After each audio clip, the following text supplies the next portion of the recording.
Pero pagdating sa mostly establishment, sir, Depende sa paglalagyan. Kasi kapag tapat naman sa kitchen naman, ang mas magandang ilagay mo ito. Kasi kapag yung smoke, yung usok ng kwan, madidetect.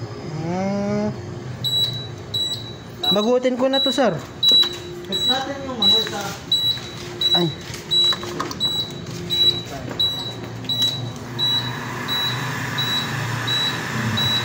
Sa akin, kahit di ko naman estudyante, willing ako magturo. Ay, opo, thank you, sir. Yung estudyante. Ang galing niyo, sir.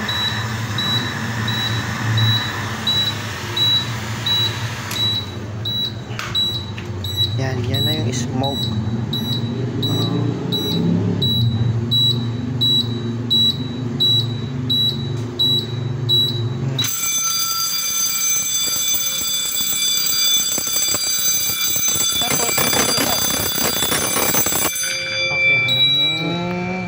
Ayan na, nakuha mo naman. Opo, thank you, sir. Thank you sa pagturo, sir. No problem. Baklasin ko pa, sir?